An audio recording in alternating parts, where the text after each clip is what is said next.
Hello to all of our friends and family out in social media land, YouTube land, podcast land, wherever you're tuning in to Parent Tween Connection Talks. I am super excited to have Michelle Steiner with me. So let me start by saying, Michelle, thank you for being here.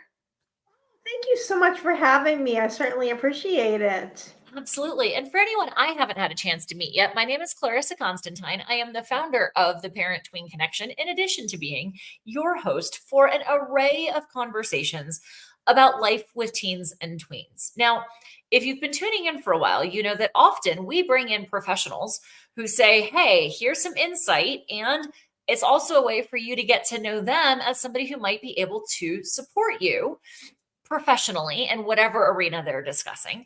And we're starting to branch out where we have other folks that are coming in who don't necessarily have a product or a service to sell, but have a message to share, frequently based on their own lived experiences. And Michelle is just that kind of woman and that kind of guest. So we're super excited to have you. So today, Michelle, we're talking about navigating life with disabilities. Mhm. So can you give us kind of like the Reader's Digest condensed version about what your experience was as the student with the disability in the first place? Well, my experience with being a student with a disability started when I was in kindergarten. So it was a way of life for me. My teacher started to notice that I was really struggling with things like tying my shoes and counting, and they recommended that I get tested for having a learning disability. And sure enough, I did, and I had to repeat kindergarten the following year and go to another school in our district, and when I began to receive specialty instruction and accommodations. It was really hard for me, especially when I was young. I was struggling both socially and academically, and I can just remember thinking that life was always going to be really difficult, and it wasn't going to get any better. And my learning disability was what was going to hold me back in my life. And I was lucky to have parents who didn't give up on me and really encouraged and advocated for me in school. Awesome. And I know that you mentioned that that disability still impacts the way that you're able to show up in life today. I Hmm. know that you mentioned that it impacts your ability to drive. And one of the things that I really appreciated about our pre-live conversation is that you kind of took the perspective of like, yeah, okay, it shows up in a way that I'm not able to drive, but one of the benefits is that I'm able to see things so very differently. Can you speak to that for a minute? Sure, I would love to. I can not drive, but there's things I can see because I'm in the passenger seat. And a lot of times I'll be with my husband in the car and I'll say, "Did you see that?" And he'll be like, "No, I'm focused on the road." And I'll see a flower. And if it's local, I'll get that chance to go and walk and take a picture of a flower. And people tell me, "You bring out details that I would miss in a flower." And that is an opportunity that I would not have if I was in the driver's seat of a vehicle. I get that chance to go and stop and smell the roses and notice those details. And so when you had actually initially indicated interest in joining Mhm. us as a podcast guest and a parent tween guest, I actually went and I was looking at your website and I saw some of your photography. So if any of you are looking for an artist to support, check out her store on her website. It's at michellesmission.com. MichellesMission.net. .net. Sorry, I knew I had the ending wrong, but she's got some really cool stuff there. And so I think that bridges into the idea of, okay, maybe we have a quote unquote disability in one Hmm. arena, but the mindset that we have around that, I think, is really important. Is like, okay, maybe we have some limitations on the way our brain works in one area, but in Hmm. fact, it can actually be a superpower for the way that our brain works in other areas. So I like the fact that you took that perspective. Go ahead. Yeah, exactly. Like if it's so much more empowering for me to do what I can do and what I'm good at, like photography, or I also love to read and I love to write. But if you have me focus on things like math or science or driving, I'm not Mhm. going to be as happy or positive, and it's more of a frustration for me. But if I get the chance to really center on those things that I love to do, then I feel more empowered. Absolutely. I think that's true for any human being, but especially folks Hmm. who've received some kind of diagnosis to go like, okay, maybe that's a limitation, but look at all these other really cool things. Yes. So you had mentioned that your teacher started noticing things like you couldn't tie your shoes or other types of challenges. Broadly speaking, what kinds of things do parents need to be paying attention to in terms of being able to recognize themselves whether they should have their student assessed? One of the things I knew when I taught preschool was, do they know their colors? Do they know that their shapes and their numbers? Because sometimes we can see, even at a young age, that they might have issues with that. And we can't exactly, not a lot of people can diagnose it at a young age, but we can start seeing, okay, how are they doing cognitively? Are they able to pick up a lot of the information? Are they really, do you have a child that's sitting there and struggling over homework? I mean, that can be a big thing too. Sometimes if they can't do a lot of the work and they're really good at maybe putting on that mask that everything's fine, and but you can know as a parent they're just not picking up the information is one thing. I also think it's important to see how they're developing socially. Are they making friends, or are they able to get along with other people? Can they have conversations, or are they able to be able to pick up on social cues? I think that's important. And I also think talking to your child's teacher or pediatrician is important too, because sometimes those are the ones that they can pick up on things that you may not be aware of. I know my parents, I was their first child, and they didn't have a whole lot to base on development. And I didn't look like I had a disability. But even my preschool teacher, she was seeing things during that time that I was really struggling with. And this is before they had early intervention services Mhm. or specialized preschools and things like that. And she recommended another year. And I don't think that another year would have benefited me much, but I think that that definitely was one of the factors in opening up some doors as well. Got it. So I think there's a lot of families, or I've heard from a lot of families over the years, that there's a sense of, I hate to use the term shame, but Mhm, disappointment or negative feelings, whatever realm you want to put it in, mhm, of receiving a diagnosis, whatever the diagnosis is, whether it's mhm. ADHD, autism, dyslexia, dysgraphia, ODD. I mean, the list goes on, Right. right? Of things that could happen. And I'm grateful that we live in a day and time now where Mhm. neurodivergence is a common word. And neurotypical is almost less typical, I think, in a lot Yeah. of places. We're recognizing that our brains work so very differently. What would you say to a parent who is seeing some of these things? You mentioned that Mhm. you're a paraprofessional in an elementary school now. You have worked in preschool as well, and you have the lived experience of being the kiddo with the diagnosis. What would you like to share with parents in terms of how they manage their own emotions surrounding their child's diagnosis? I think one of the things that a parent needs to definitely keep in mind is not giving up on their child. I mean, and really focusing on what their strengths are. I think that's a big thing too. Mhm, And I think it's also going through a lot of the emotions too and being honest and open about some of that. I know my dad said in particular, it was hard for him whenever I was diagnosed with having dyscalculia, and the psychiatrist or whoever evaluated me said, your daughter will never understand math past a certain point. And he goes, well, what do you mean? She 1 plus 1 is 2, or things with that. And they explained it. And sure enough, he soon found out that they were correct in that. And I think it's letting yourself have those questions and also processing the information and sometimes just reaching out to other people for support. There's a lot of other great parent groups that people can go out to. There's a lot of other services that can be support for a lot of parents to just go through those emotions, because in a lot of ways it's like you grieve a loss at that point. My parents had to grieve the loss of a child that didn't have a disability. I had to grieve the loss of being a neurotypical student. And I mhm, think it's just going through those emotions and keeping the best interest of the child at heart. mhm.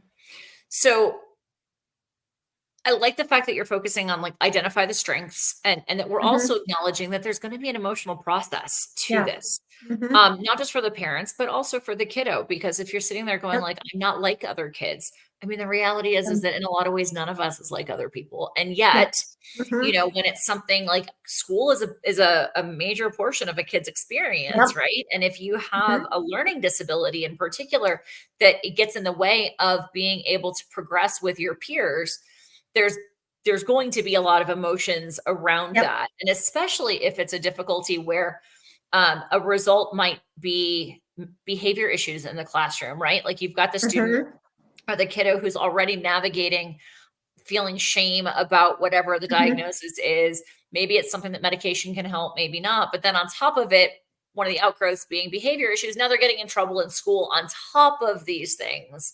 There's going to be a lot that comes up. So I'm glad that you acknowledge that there's a grief process for both the parents and the kids.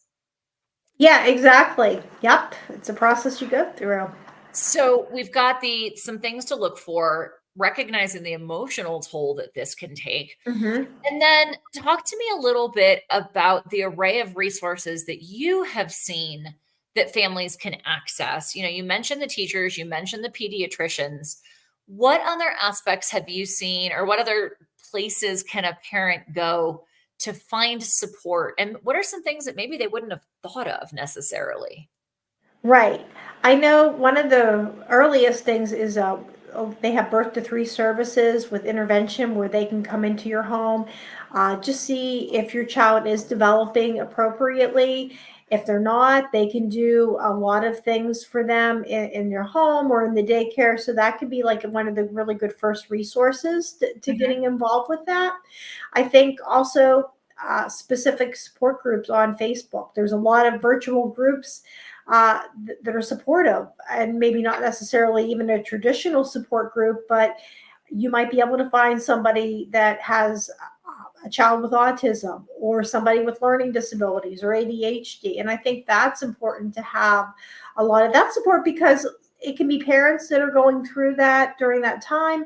And it can also be adults that can share a lot of their experiences. I know that I belong to a lot of learning disability support groups online, and that just is a great way to do that.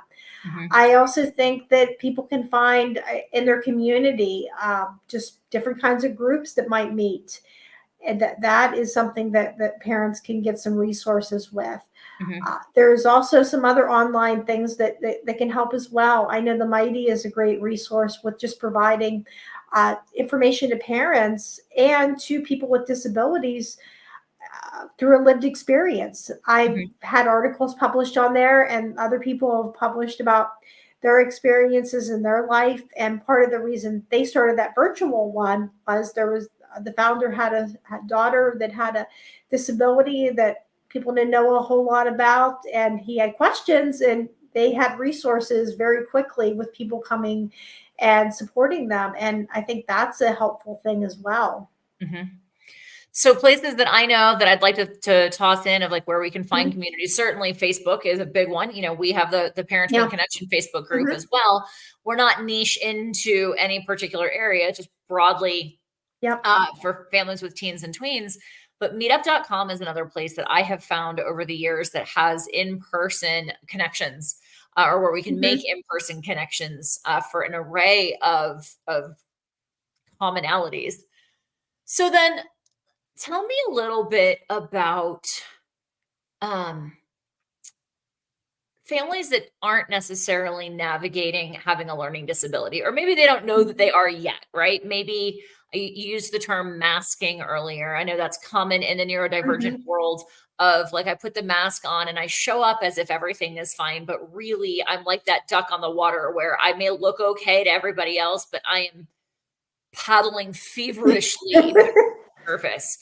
And so one of the things that I've actually seen over the years is that a telltale sign for some families is when their kids that seem neurotypical and seem to be doing perfectly well end up just having these emotional breakdowns at pivotal change points in life, Yep. i.e., elementary to middle school to high school, Right. where the paddling under the surface worked really well through elementary school, and then all of a sudden they're in middle school and they just can't paddle fast enough, and then they start Right. losing it when they get home. Like they've got these major Right. emotional changes. So that's another sign.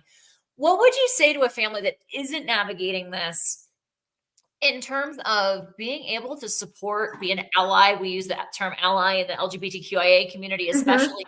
But really, I mean, I think that's our purpose as humans, is to be allies for each other and supporters for each other. What message do you wish that those other families who aren't in this arena, what would you like to share with them, or what do you wish they understood? If they did understand that this really is difficult for a person that has that type of disability. And I wish that they understood that there's really no shame in asking for help or resources or reaching out to your child's teacher or other professional in their life and just saying, what can I do or how can I help? Because I think if you can get them those kinds of supports, then they are able to know that they can come to you about these issues and that they can work uh, a lot of that out and seeing what's going to be effective. I think if that happens, a lot of times it might make the social experience easier for them. They'll know Mhm. what to do when they feel overwhelmed. They'll understand a lot of those things and they'll have a lot of those coping skills a lot earlier than if they don't get that. Right. Well, and I again, that kind of parallels some conversations Hmm. I've had in terms of being an ally or supporter in the Hmm. LGBTQIA community is like, don't be afraid to ask someone what their pronouns are, for example, Yeah. right? Hmm. Or like saying, like I asked you at the beginning, can we start by chatting about your lived experience? Yeah. And so that people can get an understanding of what it's been like, that really there isn't any shame in asking questions of that person. I know Yeah. certainly when I was young, my mother was always like, don't ask them, like don't make it obvious, like as if it wasn't already obvious, like Yeah. my adult brain now says, right? Like, okay, you Right. can Yeah. drive. I might be like, yo, Michelle, how come you don't drive? Yeah. Right. Like, You can ask. Yeah. I think that's, yeah. I mean, I think it's not to be afraid to ask your child or to be asking somebody that you know, how is really things going and how can I best support you as a parent or as a caregiver? Yeah. I mean, I think that was, I can just definitely see a difference from whenever I was growing up, or, oh, you don't want to talk about having a disability or showing that you're different. And now it's a lot of people are just coming out with having that, and it's there's really not a shame or a stigma that's attached to it. mhm. Well, and I think there's a growing appreciation of the fact that our brains just all Hmm. work differently, Yeah, and that's exactly. okay. All right, so we've talked a bit about your experience as the kiddo. Can we circle back to that for a minute? Sure. What do you feel like once you hit that point, you shared with us that the evaluator said to your dad, like, look, with dyscalculia, it's like Michelle's math is just gonna tap out at some point, and it's just the way it is. And your dad, Hmm. took him some time to understand that. But so presumably, when you hit middle school, high school, I'm going to assume that there were aspects of math and therefore some of your social engagement that were challenging. What do you feel like was the hardest part of that? Because by the way, middle school, high school is when your peer perspective becomes Right. so important developmentally. What did that look like for you? I can remember academically things got a little easier for me with reading, and I was in regular ed for science and social studies.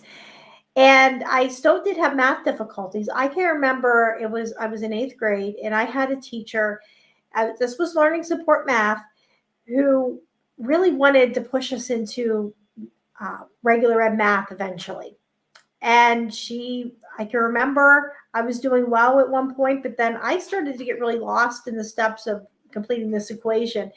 And rather than going back and reteaching me, she thought that I was just nervous because we had a student teacher in the room who was being evaluated. And I wasn't nervous. I just forgot one of the steps or how to do that. And she told us, oh, when you go up to the senior high, there is no learning support classes for math. You're just going to be in regular ed math.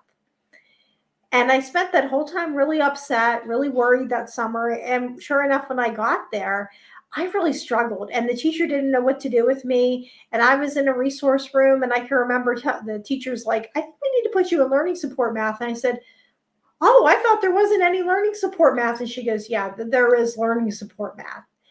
And if I just would have gotten that support and would have been told that, it would have made it a lot easier for me. And that was hard. I don't think even my learning support math teacher really understood how much I was struggling, and that was hard. Socially, things got a lot more difficult for me. When you're young, nobody wants to, there's kids who don't want to play with you on the playground. Everybody knows you go to learning support. You didn't get invited to a birthday party. Mm-hmm. But when peer groups became more defined as I got older, and I just I didn't fit in with any one of them, and they weren't accepting of me, and I wondered what was wrong with me. And I can remember I started to find support outside of school. I found a local faith-based group that they did art projects and different things, art community things outside of school. And I wrote for their newsletter, and I found acceptance because these were students that were outside of my school district, and they didn't know me. I was able to shed that reputation that I had from as a young child for being the one that was the outcast. And that helped me to find, acceptance. And whenever it also helped when I went to school, though, and maybe I wasn't included, I thought, well, I do have people who like me. Mm-hmm. That group eventually stopped meeting, and that encouraged me to reach out to an adult writing group that I found where people were just in their 20s and a couple years older than I was at the time. And to this day, our group meets 20 some years later, once a month to talk about writing, and we're in each other's lives with weddings and birthday parties and just a lot of other things in everyday life that we've been able to be a part of. And they got to see me grow from a person, but also a writer as well. And they really encouraged me, you should write about having a disability. And I was really hesitant at first, and it took me years to write about that. I think I wrote some bad poetry and some other really cringy things. That's awesome. And so what I'm hearing out of this is you found some of those places yourself. Yeah. And so I think this is possibly a segue into the second part of our conversation that we're about to have, which is what you call Advocacy 101. And this is really going to be geared toward parents who do support kiddos who have disabilities in terms of what they can do. And I'm guessing that one of the things that you're going to talk about, or we're going to talk about, is finding those other places that really help to accentuate your students' abilities as much as possible. Right. Exactly. Awesome. Okay, so there's our plug for those of you tuning in. If you are not yet members of Parent Tween Village, Parent Tween Village is our family community. We have exclusive conversations with almost all of our podcast guests. They give us another 10 or 15 minutes of their time, specifically in an area that's important to them or relevant to their experience.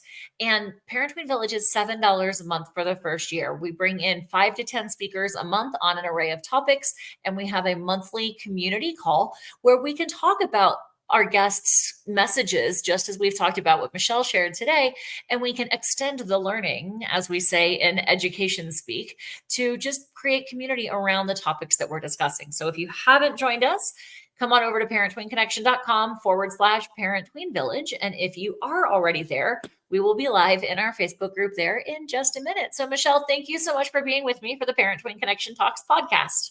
Oh, you're so welcome. Thank you so much for having me. Absolutely. Over and out, everybody. Have a great one.